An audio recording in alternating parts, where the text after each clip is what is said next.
mengutus seseorang untuk membawa pesan kepada Rasulullah Sallallahu Alaihi Wasallam. Isi pesannya adalah, sesungguhnya kaummu sedang berkumpul membicarakan sepak terjangmu. Mereka mengundangmu untuk berdiskusi. Oleh sebab itulah, pergilah engkau ke tempat mereka berkumpul. Nah, minggu lalu di sini sudah dijelaskan ya apa yang terjadi ketika pertemuan ini. Jadi kemudian Rasulullah Shallallahu Alaihi Wasallam dengan bergegas mendatangi mereka karena mengira ada perubahan sikap positif pada mereka. Jadi Nabi Muhammad ini sangat menaruh perhatian yang sedemikian besar kepada kaumnya ini ya, mengharapkan mereka dapat memperoleh petunjuk dan sedih atas kerusakan mereka. Namun ternyata harapan Rasulullah Shallallahu Alaihi Wasallam itu belumlah menjadi kenyataan. Ketika beliau telah duduk bersama mereka, akhirnya mereka malah saling berdebat. Jadi dimulailah perdebatan mereka, ya.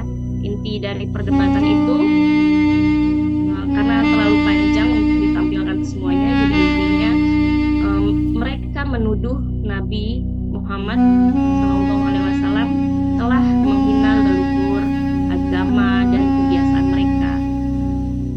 Lalu mereka menawarkan kekayaan, kekuasaan, bahkan jabatan raja jika Rasulullah mau menghentikan dakwahnya. Namun tidak kaum Quraisy bukan harta, bukan tahta dan bukan kekuasaan yang diincar oleh beliau gitu ya. Tapi justru Nabi Rasulullah Shallallahu Alaihi Wasallam itu ingin menyelamatkan mereka semua dari kekafiran, ingin menyelamatkan mereka dari panasnya neraka jahanam. Nabi Muhammad dengan tegas menolak semua tawaran tersebut. Ya, beliau menjelaskan bahwa tugasnya hanyalah menyampaikan risalah dari Allah, bukan mencari keuntungan duniawi. Seperti itu. Akhirnya kemudian mereka kembali berdebat lagi. Mereka meminta Rasulullah melakukan berbagai mukjizat. Kalau memang benar engkau utusan Allah gitu ya, mereka ingin meminta kepada Rasul untuk menunjukkan mukjizat seperti memindahkan gunung kah, mengalirkan air sungai. Namun kemudian Rasulullah menjawab, ia tidak diutus untuk memenuhi permintaan semacam itu, melainkan sebagai pembawa kabar gembira dan peringatan. Jika mereka menolak dakwahnya, beliau akan tetap bersabar sampai Allah memutuskan perkara di antara mereka. Kemudian para pemimpin Quraisy itu terus saja berdebat dan menantang Rasulullah dan mengatakan bahwa mereka menyembah malaikat yang mereka anggap sebagai anak perempuan Allah.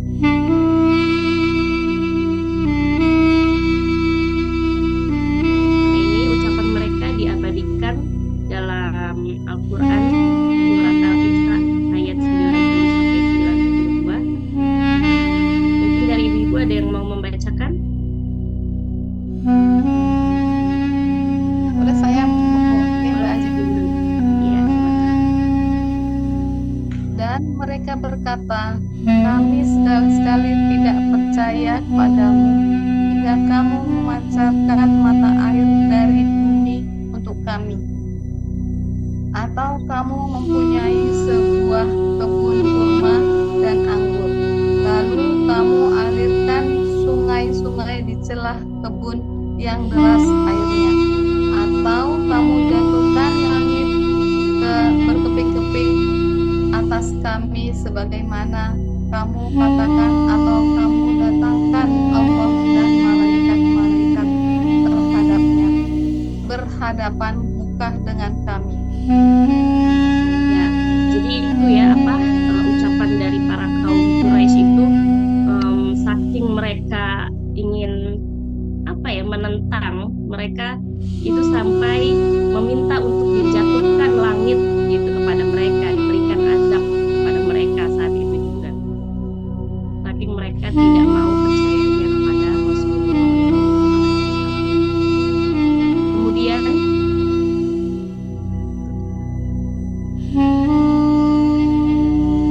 Abdullah bin Abu Umayyah warisan atau sepupu dari Rasul sendiri. Dia adalah suami dari Atikah binti Abdul Muthalib. Kemudian ia berkata kepada Rasulullah, "Hai Muhammad, kaummu telah mengajukan demikian banyak tawaran menggiurkan kepadamu, namun semuanya kau tolak. Mereka memintamu bukti akan kedudukanmu di sisi Allah sebagaimana pengakuanmu agar membenarkanmu dan mengikutimu, namun engkau tidak juga mengabulkannya. Mereka memintamu menunjukkan kesaktianmu hingga mereka mengetahui kelebihanmu atas mereka dan kedudukanmu di sisi Allah, namun engkau tidak juga mau membuktikannya.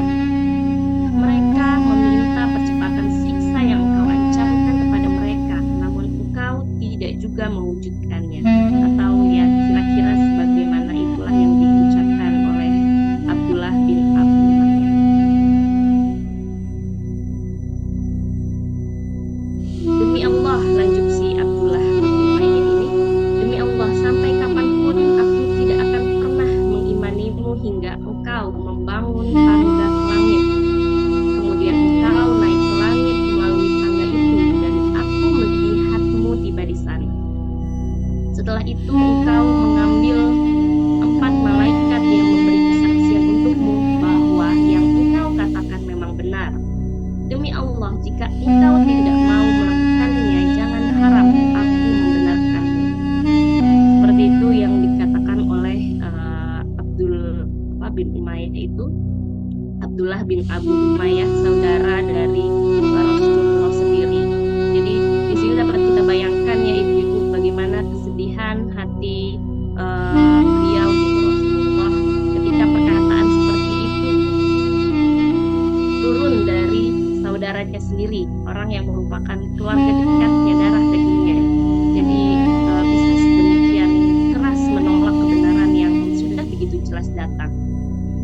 Rasulullah dengan hati yang penuh cinta dan kasih sayang hanya ingin mengajak mereka menuju cahaya, namun balasan yang beliau terima hanyalah penolakan dan sindiran yang pedih.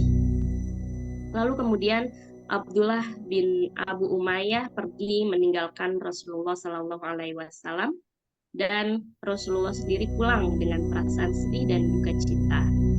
Hatinya itu dipenuhi kesedihan mendalam. Beliau merasa pilu bukan karena hinaan yang dilemparkan kepadanya, tapi karena melihat saudaranya sendiri, kaumnya justru menjauh dari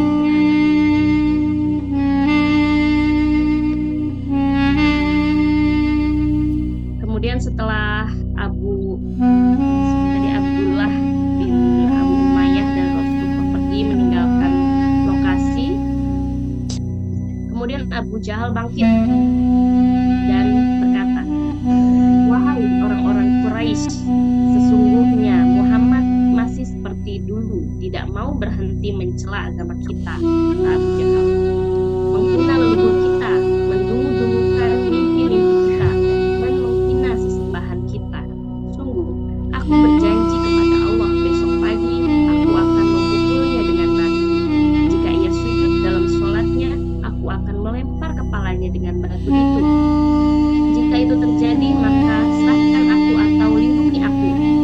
Setelah itu, Bani Abdul Manaf bebas melakukan apa saja yang mereka suka. Sudah terbebas dari Rasulullah sudah tidak bisa mengganggu kaum Quraisy lagi, maksudnya. Lalu mereka berkata, "Demi Allah, kami tidak menyerahkanmu selama-lamanya. Lakukanlah apa yang kau mau." Itu kata orang-orang kaum Quraisy ini.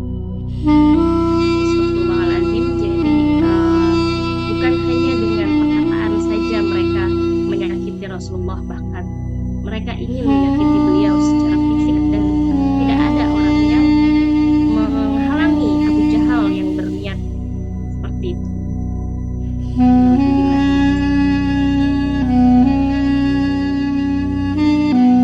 Lanjut, keesokan paginya Abu Jahal telah menyiapkan batu sebagaimana yang telah ia janjikan semalam. Kemudian ia duduk menunggu kedatangan Rasulullah Shallallahu Alaihi Wasallam. Sementara itu Rasulullah Shallallahu Alaihi Wasallam berbuat seperti sebagaimana biasa di hari-hari yang lalu di Mekah. Kiblat beliau itu menghadap ke Syam. Jika beliau sholat di antara rukun Yamani dan Hajar Aswad dan menjadikan Ka'bah di antara beliau dan Syam. Lalu beliau berdiri melakukan sholat. Orang-orang Quraisy pun berkumpul di ruang pertemuan. Mereka ingin melihat nih apa yang diperbuat oleh Abu Jahal, yang dikatakan Abu Jahal semalam, apakah benar-benar akan terjadi gitu ya. Kemudian ketika Rasul sujud, Abu Jahal mengambil batu dan berjalan ke arah Rasulullah. Ketika dekat kepada beliau, ia kemudian malah lari ketakutan dengan wajah berubah pucat pasi, dan kedua tangannya tiada lagi memegang batu itu hingga batu itu pun terjatuh dari tangannya. Apa yang terjadi? Orang-orang Quraisy bergegas berdiri menghadapi Abu Jahal. Mereka pun menanyakan, apa yang terjadi denganmu wahai Abu Jahal? Abu Jahal berkata, aku berjalan kepada Muhammad untuk melakukan apa yang aku katakan pada kalian semalam. Saat aku dekat dengannya, tiba-tiba muncullah seekor unta. Demi Allah, aku belum pernah melihat kepala unta, pangkal lehernya, dan taringnya seperti unta itu. Aku sangat takut unta tersebut akan menerkam diriku. Lalu seperti yang diriwayatkan oleh Ibnu Ishaq, ada yang menyebutkan bahwa Rasulullah Shallallahu Alaihi Wasallam bersabda, itulah malaikat Jibril. Jika Abu Jahal tetap mendekat, pasti ia menerkam Abu Jahal. Hadis riwayat Baihaqi.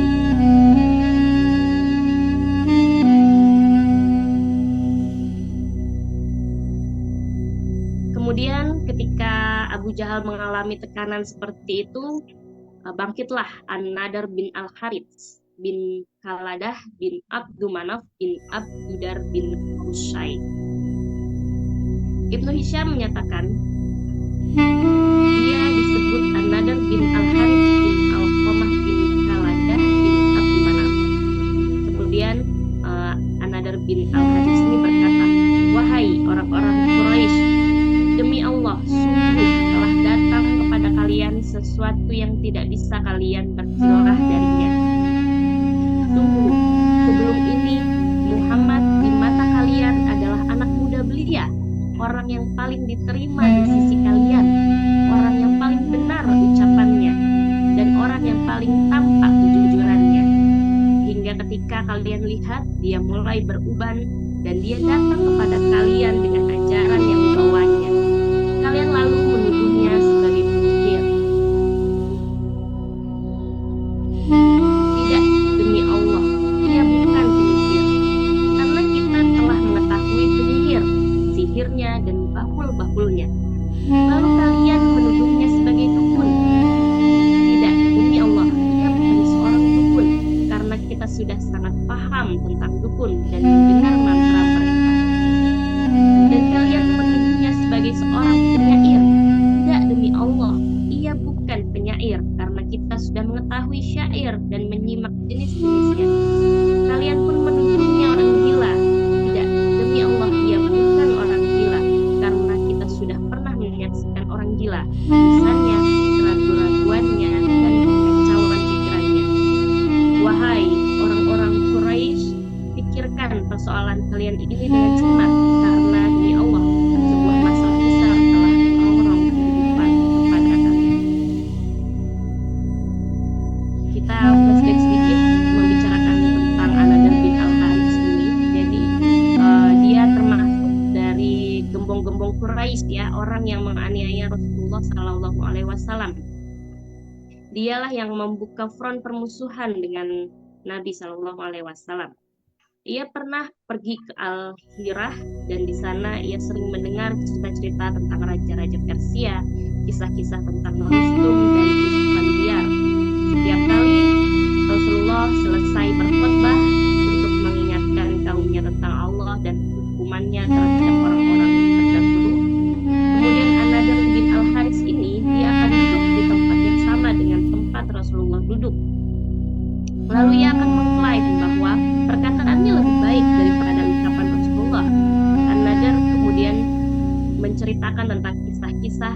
Raja Persia seperti Rustum dan Isfandiar, lalu menantang kaum Quraisy dengan mengatakan, ucapan Muhammad yang mana yang lebih bagus daripada ucapan.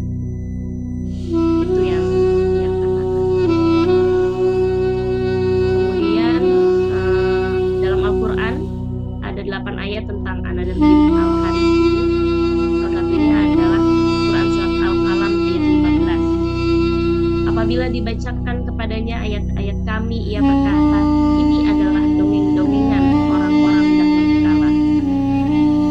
Dan semua ayat yang di dalam Al-Quran itu terdapat kata al-asatir atau dongeng.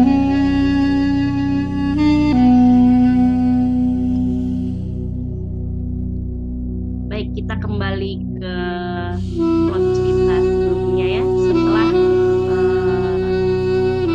tadi An-Nadr bin Al-Harits mengatakan yang tadi itu, kemudian orang-orang Quraisy mengutusnya bersama Uqbah bin Abu Mu'id untuk menemui pendeta-pendeta Madinah guna menanyakan tentang sifat-sifat dan ajaran Rasulullah SAW. Jadi mereka itu dianggap memiliki pengetahuan dari kitab Taurat. Jadi di kitab Taurat ini banyak keterangan tentang para nabi-nabi. Ibnu Ishaq berkata, kemudian rabi-rabi Yahudi itu berkata kepada kedua utusan Quraisy. Kata rabi-rabi Yahudi tersebut, tanyakan 3 hal kepada sahabatmu itu.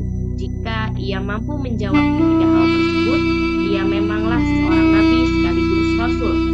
Jika tidak bisa menjawabnya, pasti ia berdusta dan kalian akan tahu belangnya.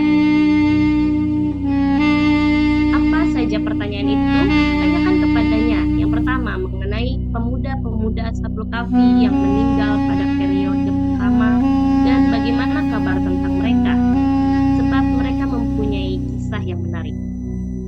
Kemudian yang kedua, tanyakan kepadanya tentang seorang pengembara yang menjelajahi timur dan barat, seperti apa kisahnya. Dan yang terakhir, tanyakan padanya tentang ruh. Apakah ruh itu? Jika sahabatmu bisa menjawab ketiga pertanyaan tersebut, ia seorang nabi dan kalian harus mengikutinya. Jika tidak bisa menjawabnya, berarti ia berkata bohong dan terserah kalian mau berbuat apa saja kepadanya. Jadi itu yang diucapkan para ahli kitab Taurat ya, rabi-rabi Yahudi yang ketika itu ada. Akhirnya singkat cerita, kemudian mereka menemui Rasulullah, utusan yang telah bertemu pendeta dan rabi Yahudi itu. Mereka kemudian menanyakan ketiga hal tersebut kepada beliau SAW. Rasulullah pun bersabda, semua pertanyaan kalian aku jawab besok pagi. Itu ucap Rasulullah. Di sini Rasulullah mengatakannya tanpa berucap insyaallah ya. Jadi kealpaan Rasul ini pun nanti akan dibahas di dalam surat Al-Kahfi. Akan turun ayatnya. Jadi setelah kejadian itu selama 15 malam wahyu pun tidak turun kepada beliau.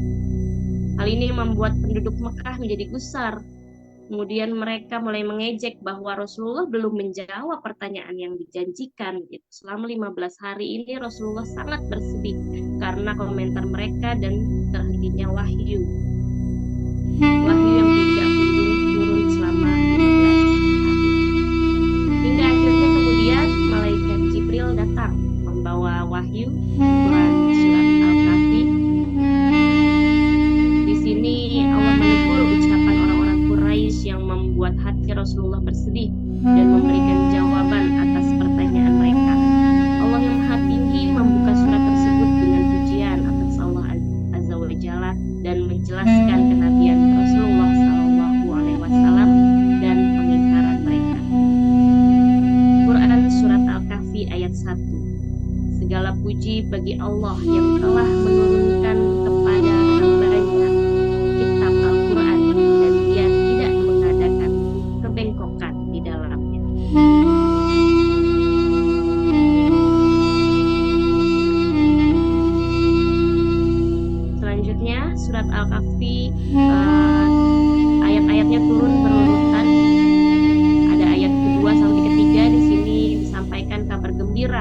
bagi orang-orang yang beriman dan beramal soleh bahwa mereka akan mendapat balasan yang baik berupa surga yang kekal. Allah Jalla Jalalah menjelaskan bahwa orang-orang ini adalah yang membenarkan ajaran Rasulullah di tengah penolakan dari kaum Quraisy. Kemudian pada ayat 4 dan 5 di sini diberikan peringatan kepada kaum Quraisy yang berkata bahwa Allah memiliki anak, seperti anggapan mereka bahwa malaikat adalah anak-anak perempuan Allah. Allah menegaskan bahwa mereka tidak memiliki pengetahuan tentang hal ini dan ucapan mereka hanyalah dusta. Ucapan mereka hanyalah dusta yang diwariskan dari nenek moyang mereka. Selanjutnya pada ayat 6 dan 7 berisi teguran kepada Rasulullah agar tidak bersedih atas penolakan kaum Quraisy, dan Allah menjelaskan bahwa segala yang ada di bumi hanya merupakan ujian bagi manusia untuk melihat siapa yang paling baik amal perbuatannya. Lebih lanjut lagi dalam surat Al-Kahfi ayat 8-9 dikatakan bahwa segala sesuatu di bumi akan hancur termasuk kekayaan dan keindahannya. Kemudian kisah tentang para pemuda di Gua Ashabul Kahfi adalah salah satu tanda kekuasaan Allah yang tidak lebih menakjubkan daripada tanda-tanda lain. Lalu diceritakanlah tentang pemuda Ashabul Kahfi ini pada ayat 10 dan 13. Jadi mereka adalah pemuda-pemuda yang beriman kepada Allah dan mencari perlindungan di dalam gua. Allah Jalla Jalalah menutup telinga mereka sehingga mereka tertidur selama beberapa tahun sebagai tanda kekuasaan Allah Subhanahu wa Ta'ala. Kemudian di ayat 14 dan 17 digambarkan bagaimana pemuda-pemuda itu menolak menyembah selain Allah meskipun kaum mereka menyembah berhala. Lalu Allah memberikan mereka perlindungan, bahkan matahari pun condong menjauhi gua mereka. Nah, di ayat 18-22 diceritakan bagaimana pemuda-pemuda itu kemudian terbangun dan mereka saling bertanya tentang berapa lama mereka telah tidur. Orang-orang berselisih tentang jumlah mereka, tapi rabi-rabi Yahudi dan orang-orang Quraisy hanya menetap-tetap tentang hal tersebut tanpa memiliki pengetahuan yang pasti. Jadi janganlah engkau bertanya mengenai pemuda-pemuda tersebut kepada mereka sendiri, karena mereka tidak mempunyai ilmu pengetahuan yang pasti tentang mereka itu.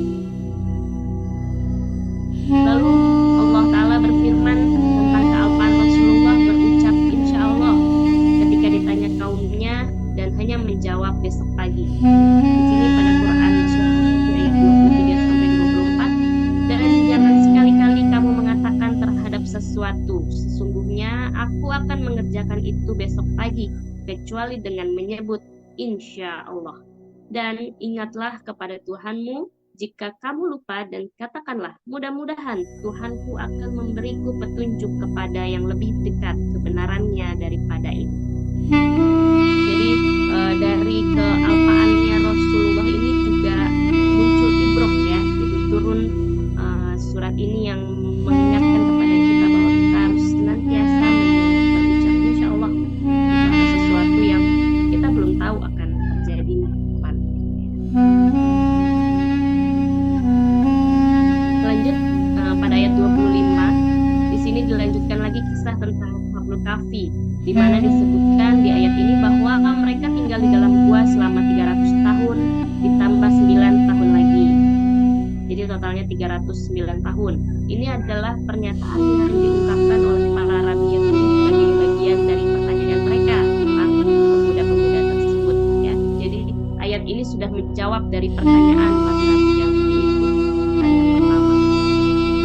Kemudian pada ayat 26 Allah Jalla Jalalah memberikan jawaban atas pertanyaan tersebut dengan menegaskan bahwa hanya Allah yang mengetahui dengan pasti berapa lama mereka tinggal di dalam gua. Allah menegaskan bahwa segala sesuatu yang bersembunyi di langit dan di bumi adalah miliknya, dan pengetahuannya tidak terbatas. Penglihatan dan pendengarannya sangat tajam, dan tak ada seorang pun yang dapat menjadi pelindung atau sekutu dalam menetapkan keputusan selain Allah. Allah Ta'ala berfirman tentang pertanyaan mereka perihal seorang pengembara